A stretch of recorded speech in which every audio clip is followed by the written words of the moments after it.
to the Rural Survival Show. This is our drill down section where we interview people and get the most information we can.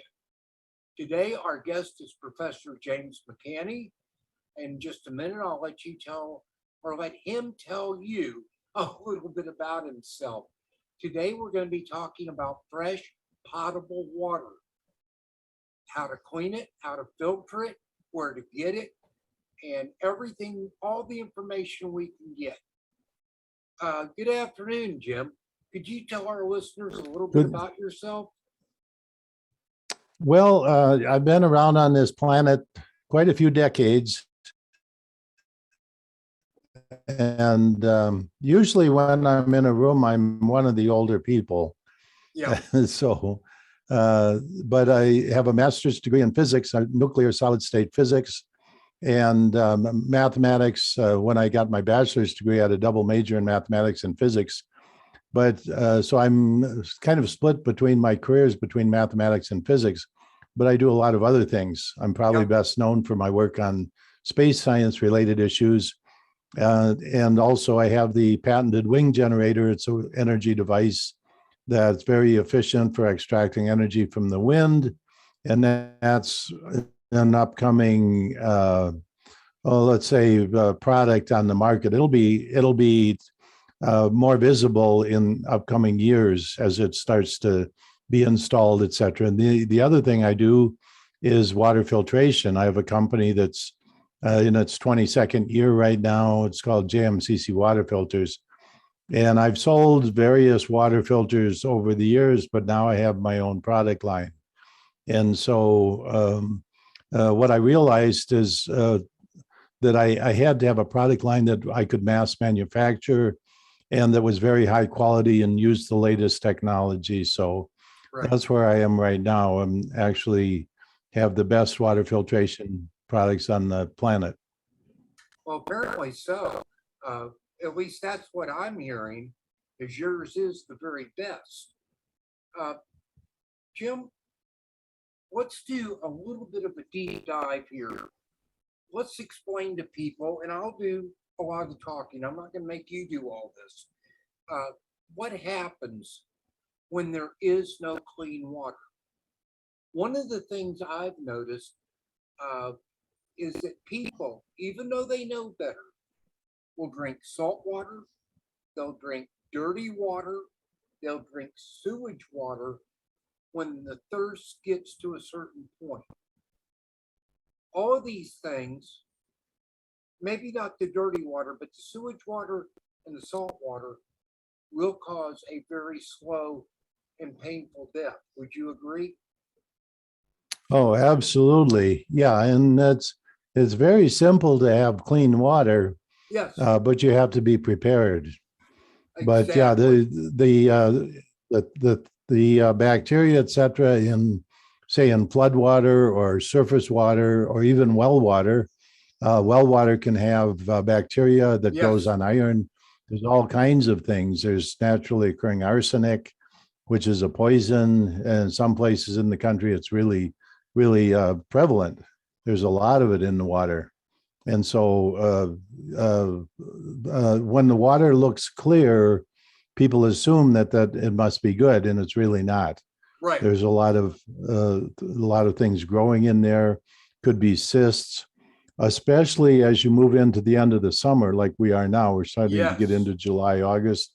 You can have cysts or other little worms that are the result of, say, animal feces that are upriver or upstream that are deposited, or birds flying over.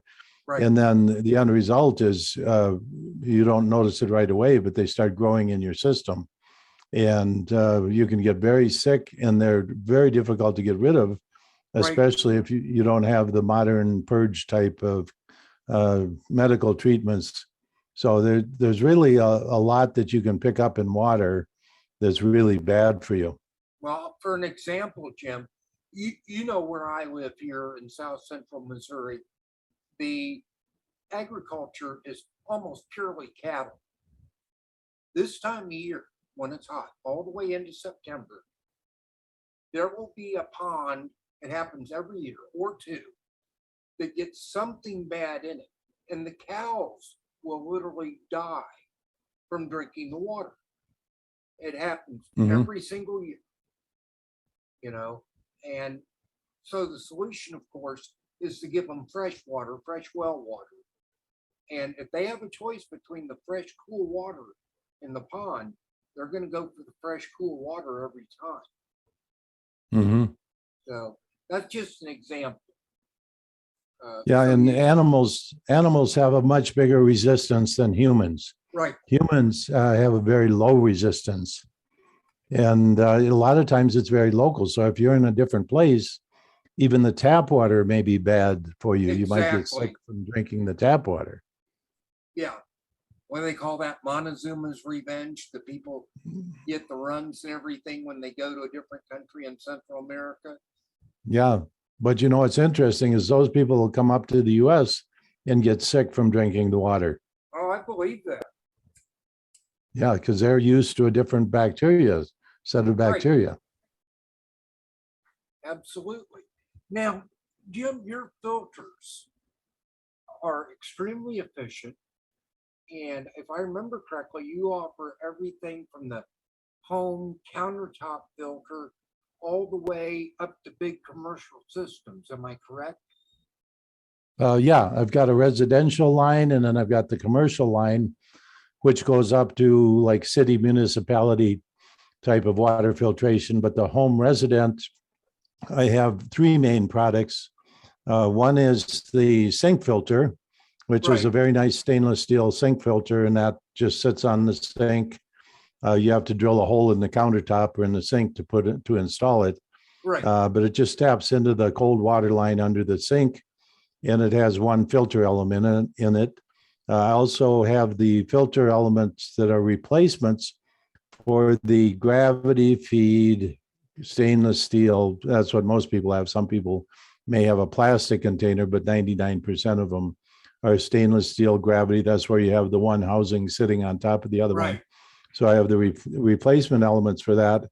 And that's really the biggest seller. That's what, in terms of numbers, that is the biggest selling item. And that's always been my biggest selling item, is the replacement filter elements. And then I have, as kind of a companion to that, I've got what I call make your own. Some people don't have a container, but maybe they got a cabin or they want something for emergency. And so what I have, it's a spigot, plus you can buy the filter elements. And what I tell people to do, I have instructions where people can go out and buy their own containers. So some people might want a gallon size, some people might want 5, some people might want a 20-gallon container. My but brain's you go out and buy your own container. Right. My brain's clicking right now, Jim. I'm thinking 55-gallon drums that are stacked. That's right. Yeah. And these one filter element, the nice thing about these new filter elements that have been around for about a year and a half now, I call them the HI, that's the code name for them. But they'll filter about 50 gallons a day per filter element.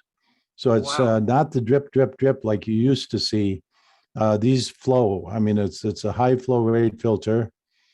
And so, I mean, literally you could use a 55-gallon drum with just one filter element. And then you can buy it with a spigot. It's another additional $20. It's a very beautiful stainless steel spigot. Yeah. And then make your own filter. And that's really important. The ability to make one that fits in your space. And you can imagine that about 20 gallons per day per person is the amount of water you need if that's your only source. So if you're showering, if you're cooking, cleaning food, washing food that comes in from the garden, and taking a shower and then drinking water, etc., it's about 20 gallons per person per day, washing clothes.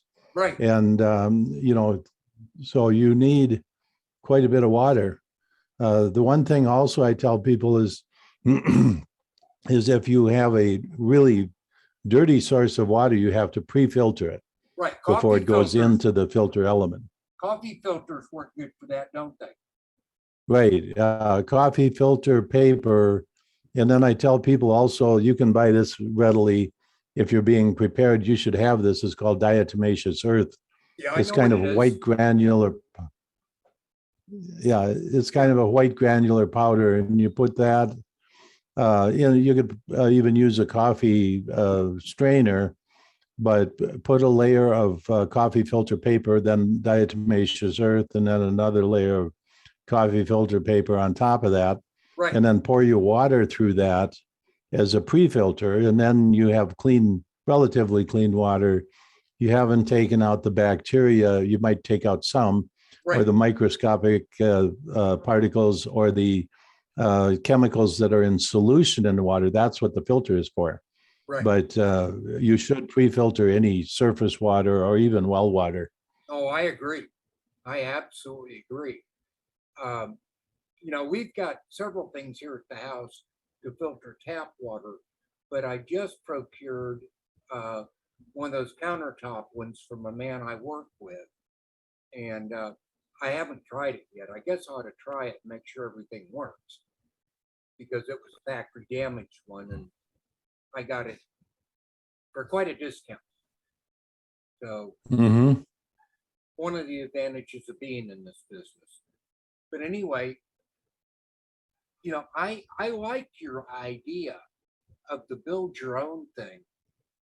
You and I can talk after we're done with this interview, but I think I'm very interested in two of those actually. So we'll talk Yeah. about it. But anyway, Jim, Yeah, let's that's fine. let's And put, then go ahead. I was, yeah, so those are the gravity filters. And like I say, you can buy the container any size you want. Some people take them traveling with them, and I do. I always have a filter Right. when I travel. So you can, and it's something I can fit in my suitcase. So you can buy containers that are appropriate for travel too. Right. And then the other product is the MR5 whole house water filter. And this is basically our flagship product. It's a stainless steel container. It's about 30 inches tall, and it has 5 big filter elements in it. These are great big 20-inch filter elements with 5 of them. And the idea is that this goes at the point of entry into your house or wherever your water comes in, and it filters the water before it gets to the hot water heater. So your hot water, your cold water, all the water in the house is Right. filtered to the bathroom, to the kitchen sink, hot and cold water. That's very important, because if you just have a gravity filter or a sink filter, that's just filtering cold water at the sink.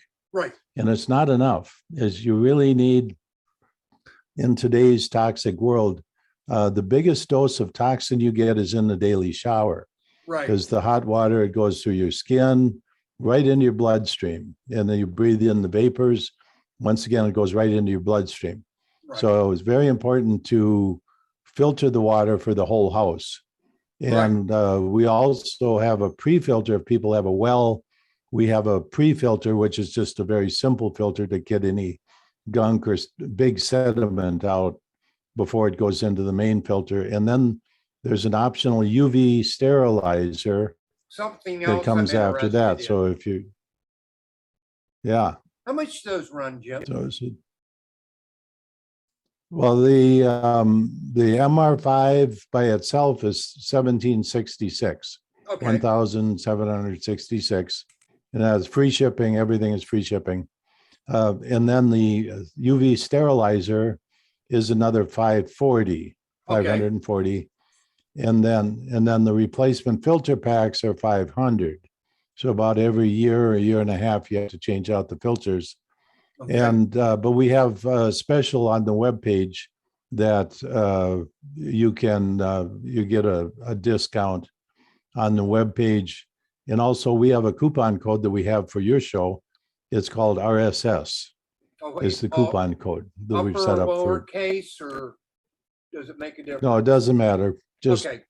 yeah, on the shopping cart page, there's a little box there for the coupon code. Okay, And it's cool. just 3 letters, RSS. That is fantastic, and I'm sure our listeners appreciate that, Jim.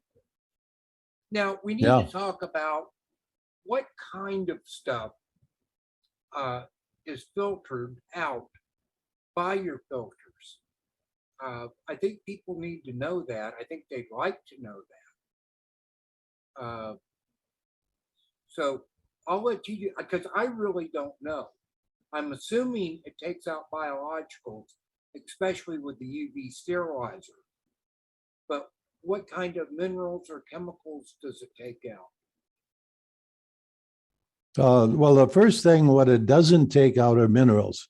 Oh, okay. It lets the minerals go through, so you have mineralized water. Whatever in And we need that. the minerals that are in the water to begin with, they stay in the water. Good. But yeah, you have distilled water or reverse osmosis. In fact, reverse osmosis is becoming outlawed in a lot of places because of the backwash.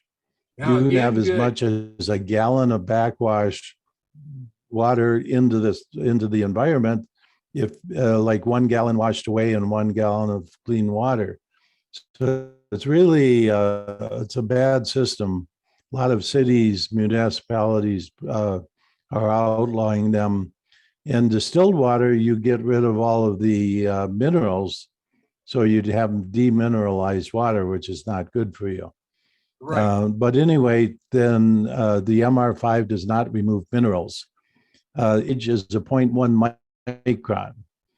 So Okay. that means that anything 0.1 micron or bigger is filtered out, and that's stage 1. That's a mesh filter that goes around the 20-inch long filter. And then on the inside is a baked medium. And what happens is that's where anything that's in solution, it could be, and there, this is the heart of your question. What does it take out? So if you have arsenic, or if you have other chemicals in groundwater like glyphosate, which is Roundup, Yeah. nitrates from agricultural runoff, you might have PFAS chemicals. There's uranium and strontium and cesium have been discovered in about 2/3 of the water systems in the US now. Yes. And that's because of Fukushima. And of course, nobody wants to talk about it. It's like the white elephant in the room. But that's in the water table. And so all of these are taken out by the filter. Another thing that just came to light with the Roe versus Wade reversal of the Supreme Court, women are going out in huge numbers buying contraceptive pills. Right. So it's a pill that they would take to abort a baby. I think they call But it the women are morning taking after these, pill. and okay, yeah. But anyway, women are taking these, and the use of this is going to skyrocket. Oh, The yeah. problem is those are long-term stable chemicals. And so when you passes through your system, where does that go? It goes through the pipes into the septic system or into the water processing Right. system, and then it goes into the groundwater.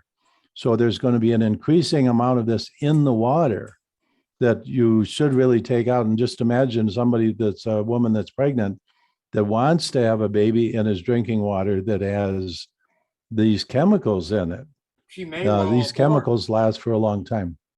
Yeah, or have damage, etc. So this is, the situation with water in the U.S. is really horrific. And if you go to your municipal water supplier and you say, how's our water in my town? They'll, oh, it's wonderful. We're in the top 5% in the country. And we meet all of the EPA federal standards. Well, you know what? The EPA federal standards are garbage. They haven't updated them in over 30 years. And so they're not testing for anything. It's all of these pollutants have gotten into the water, and everybody, all of the municipal water suppliers are saying that their water is wonderful when it's not. Right. Well, I absolutely agree with what you're saying. There's some cities I go to because I'm in the hospital a lot. I'm not bragging about it. In fact, I hate it. But like Columbia, Missouri, their tap water there, I literally can't stand the taste of it. Mm-hmm. You know, sodas aren't good for me, and I know it. But that's all I'll drink is diet sodas when I'm in the hospital there. And St. Mm. Louis is exactly the same way. The water actually stinks. Yeah. Yeah. But they'll tell you it meets federal standards. Well, I'm sure it does, Yeah. you know, but Yeah. like you said, the federal standards aren't shit, Jim. Yeah. Yeah. You know that St. Louis also was where the Manhattan Project, one of two Yes. locations in the country, or about maybe three. There was, I think, one in Los Angeles area, and there was one up in Oregon, where they were processing the uranium for the Manhattan Project. And what they did is they took the trailings, which had a lot of uranium in it, and they took it out and they just dumped it in a garbage pit. And Right. so all of that has leached down into the water in St. Louis area. Right. And they're And so still you, cleaning that up in St. Louis. It's still a super yeah, fun cleanup site, I think they call it. yeah. But But they're so still taking care of that. yep, yeah. And so they're discovering that the PFAS chemicals, these are like forever chemicals. Yeah.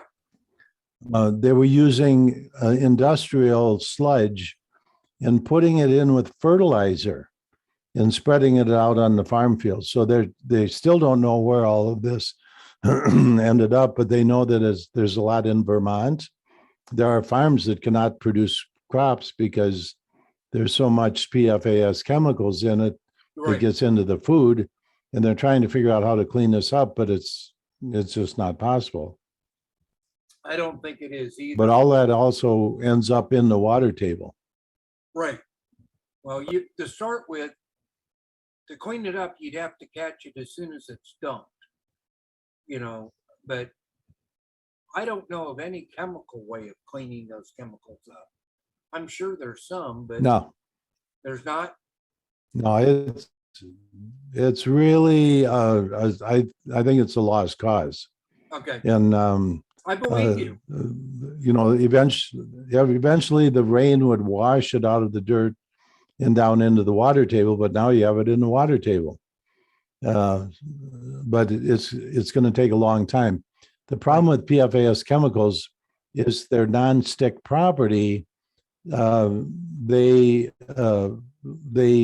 disperse in water. Right. So if they go on into the water table, they'll disperse and fill up every crack and crevice. Wherever there's water, those PFAS chemicals will get there and permeate all of the water. So literally you would have to remove all of the water from the water table, completely filter it through something to get it down to some kind of reasonable levels, and then put it back in the water. And say that you were removing water through a pipe and then filtering it, then returning that water, that's not going to work because you're only removing a small amount of the chemicals each time. And it's literally would take forever. And, you know, the amount of energy that it takes. So it's really, it's not even a Herculean task. It's an impossible task. Right. You know, you're not going to filter 20 trillion gallons of water in an aquifer. It's just not going to happen. No. And the government has programs out there, and there are people that are going out there with a shipping container, and they have some equipment in there, and they're doing little sample tests. Right. But they don't scale up.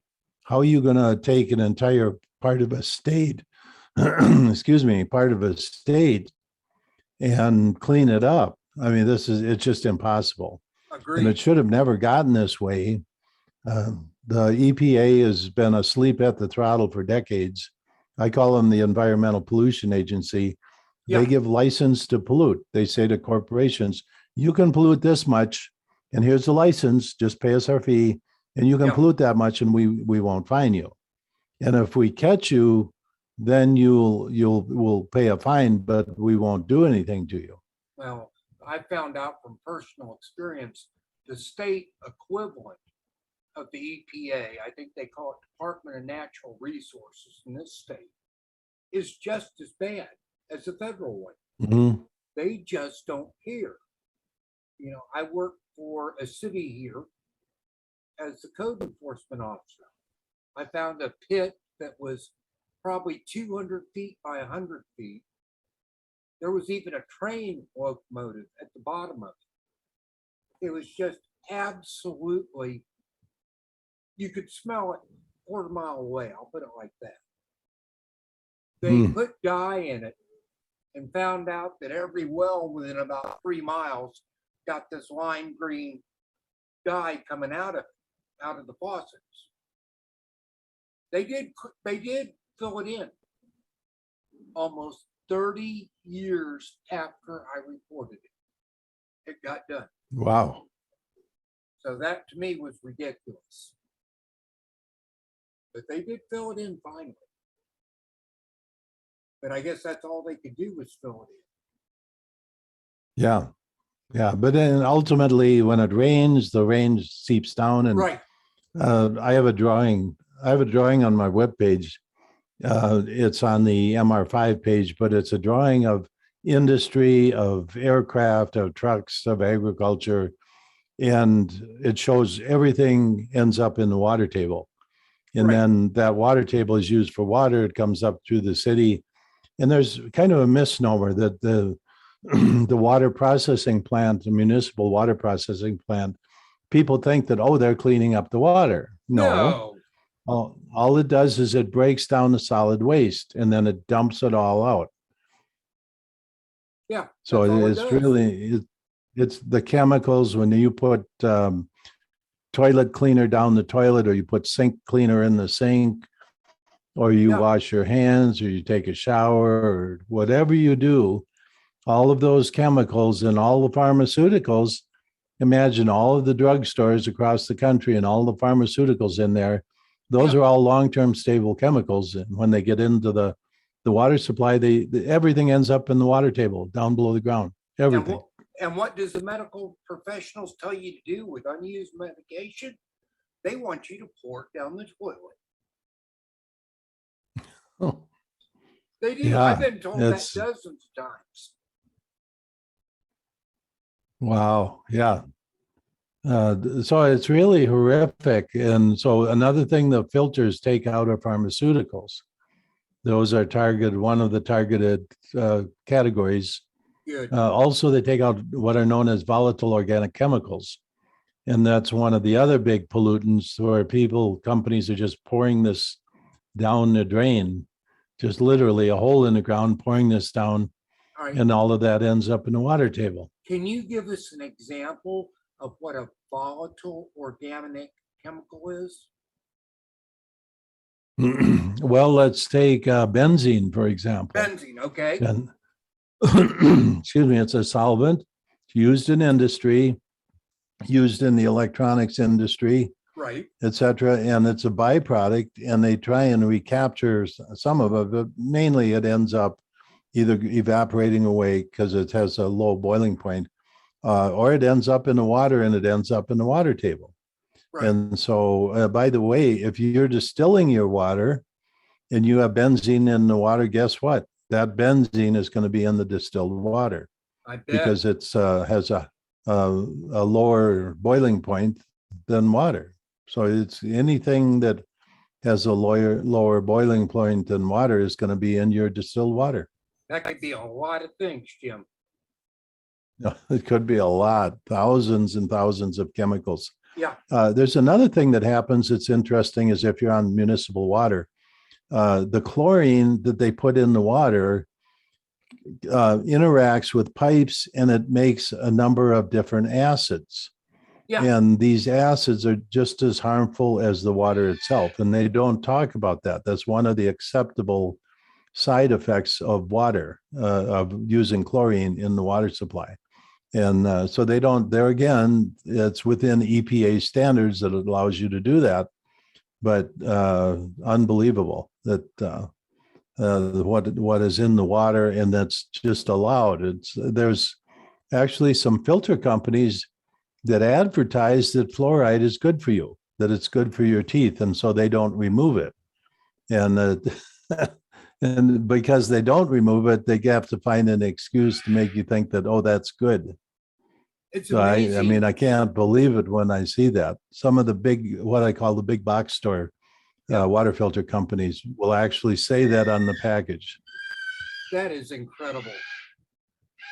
You know, it amazes me, and I won't say stupid, but the number of ignorant people in this country. Now, just like you, Jim, I've been to other countries, basically mostly South Central America and Europe. The people in Europe, especially, have a much better handle on health related matters from what I've seen. You know, people I've sat down at the bar with and had conversations with, they seem to understand this thing. You know, they know the Nazis used fluoride to, what's the word, Jim? Pacify people, to make them calm. Compliant. That's the word I was looking for. Compliant. Yeah. You know, they use fluoride for that purpose. And all these people, the common man on the street is being told, oh, fluoride's good for you. I don't know of one true health benefit that fluoride gives. And it sure doesn't stack up against all the bad things fluoride does. So, well, the idea that drinking it helps your teeth is absurd. Yeah. I mean, your teeth, if you brush your teeth, you can imagine, well, maybe it kills germs or something. There's other ways to kill germs and remove germs from your teeth. But I mean, that would at least be halfway believable. But the idea that you drink it and then it's good for you, or take a shower in it and that's good for you, where it's just going into your bloodstream. The thing that people don't realize, that when they deliver the sodium fluoride, which is the chemical that it's what they actually put into the water system, the people that deliver that come in a special truck with hazmat suits. Yes. And one time there was a spill where they spilled some of it on cement outside of this facility, and they had to block off the area, and special crew had to come in and clean it up. And before they got there, it had burned a hole through the cement. Oh, yeah. Oh, there's no doubt in my mind, Jim. And yet people And this are is what ingesting this stuff. Right. Yeah, it's just amazing. And your filters take it out, though, and that's the best part. You know. Right. Yeah. There's two types of fluoride. There's a naturally occurring fluoride. Right. And then there's the sodium fluoride that they put in at the. Yeah, we've got the naturally so occurring here. Yeah. And in a lot of places, like I say, arsenic is another naturally occurring pollutant. That's I have a brochure that has the map of the United States with arsenic, and it's almost everywhere. Yeah. I forgot the name of the rock. And so, yeah, getting that. Actually, there's 2 or 3 that comes out of. I just can't remember the names right now. So I'm not good at names, but when I see it, I know what it is.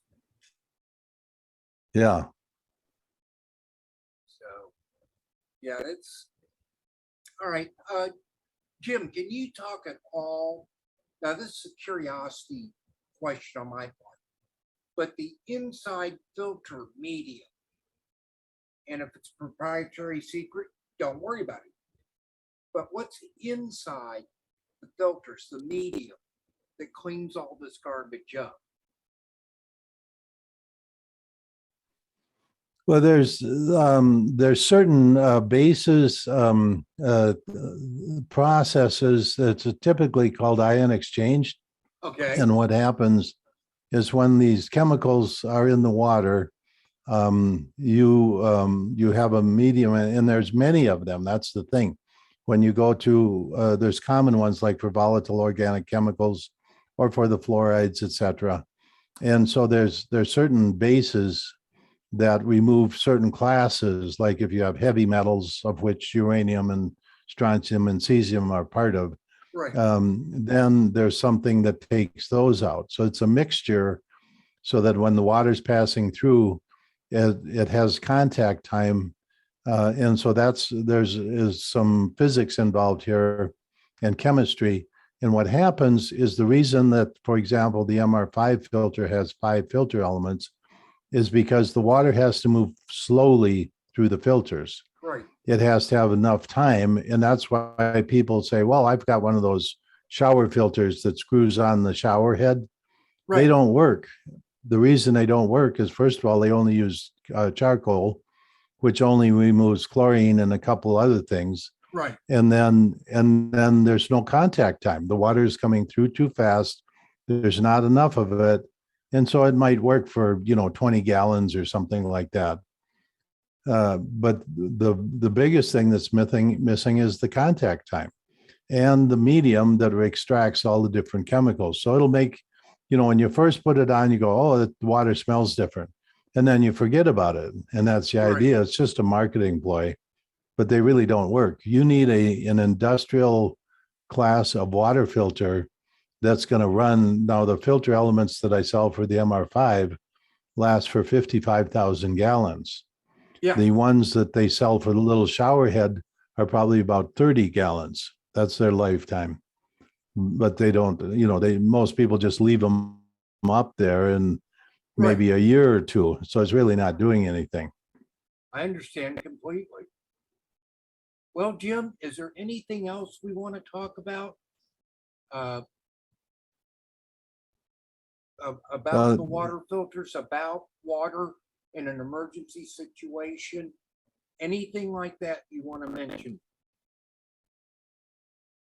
Here's what I tell people about emergency is don't buy something and put it in the closet and say, well, I got it for emergency.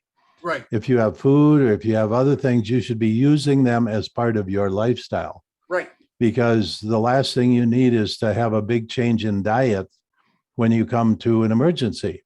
You should be using, and that includes your water filter equipment. You should be using it on a daily basis. It should be part of your life. And so that if emergency comes, you really are not changing anything. It's not a big alteration in your lifestyle. So that's what I tell people. Don't buy some emergency thing and put it in the closet. Use it every day. Well, that makes perfect sense. In fact, I need to set up my countertop filter and I need to order some filters from you. Now, if I understand things, your filters will fit in a Berkey or other brands of those stand on the counter filters, correct? Correct. Yeah. And that's the thing is all of those for the past 25 years have the same hole size. Okay. And so, yeah, my filter elements will fit all of those. And when people get my filter elements, they realize the difference. They go, wow, this is light years ahead. Most of the filter elements that are being sold on the market today are 20, 25-year-old technology. They're just really outdated. And they were the best thing at the time, but things have changed. The chemical composition of the water, what's in the water has completely changed. And so, but they will fit any of the gravity feed water filters that have been built that will fit them. I'm curious, Jim. I do have your website up here, but I don't know exactly where I'm going. On an individual basis, those filters that go replace the old filters in the countertop systems, about how much do they run? You sell them in a 2-pack, a 5-pack? How does that work? Well, it's a 4-pack for $169. That includes shipping, and a 10-pack for $359. That is not bad at all.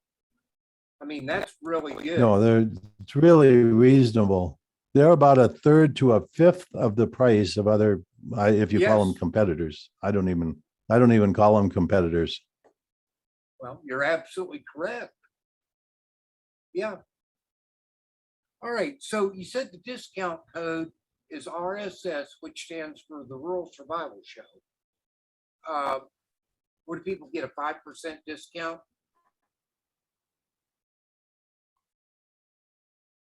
I'll have to take a look here. I can't remember. I That's can't okay. remember what the discount is. I'll look it up here. I think we're gonna have a break in a minute. Yeah, we are. In fact, Jim, let's go ahead and take a break right now. I'd like to make a quick run into my Okay. bedroom real quick. So if we had to reconnect, Okay. we'll reconnect. If we don't, we won't. But I need to take pain pills and make a quick run in my bedroom for a minute. Okay. All right, I'm going to pause this now. Okay. Okay, ladies and gentlemen, we're about ready to wrap up the show now. Jim has a few words to say, and then we're going to close it out for this week's interview. Go ahead, Jim.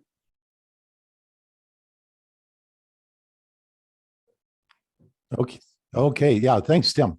Before we took a break there, I looked up the coupon code, and the coupon code RSS can be used for any products on the water filter page. The page URL, JMCC Water Filters, plural, that's with an S, jmccwaterfilters.com. Cool. And 10% discount, and of course, free shipping. Thank you. That's a good discount and that'll be good until next Sunday. Okay, great. Well, this is going to be published tonight, so people should have time to use it. Right, and there's a phone number if people have questions, because we gave out a certain amount of information. If people have questions, there's a number they can call and get some more information. And it's also going to be the link is going to be in the description of each platform we go on for the video, and the phone number will be there also. So that should make it easy. Yeah, very good. So that's a good opportunity for people to get their water filter supplies right now at a good discount, and then free shipping. Everything is free shipping. That is excellent. I mean, that's really going to save money right there. The prices they're getting for shipping now, which are only going up, by the way, you know that though. I know that. Yeah. Yeah. Sometimes I wonder about free shipping, but it's really for the convenience of the customer. It's like you don't even have to leave your front door to go shopping. These come right to your door. And it's, by the way, that's something you're not going to find in a store. You're not going to find these anyplace. The only place you're going to find these are on my web page. Right. Well, ladies and gentlemen, water is probably the most important thing for you to have available when the economy, the nation, the government, when all that goes tits up. You're still going to need water in sufficient quantities for you and your entire family. This is not negotiable. It's something you absolutely need. So, I'll leave it at that, folks. If you can't figure it out from there, I'm sorry. So we're going to go ahead and close out this show now. And I'm going to do my best to have it posted tonight, Tuesday, 5 July. Depends on the kind of connections I've got, though. But we will get this up immediately. Jim, I thank you, sir. Thanks, Tim. It was good talking to you. And as always, take it easy. All right. Everybody out there, just be prepared, as the Boy Scouts used to say. Yeah. Now they got all the little girls to remind them, I guess. All right. Well, you have a good one, Jim. I'm going to jump off here. You too.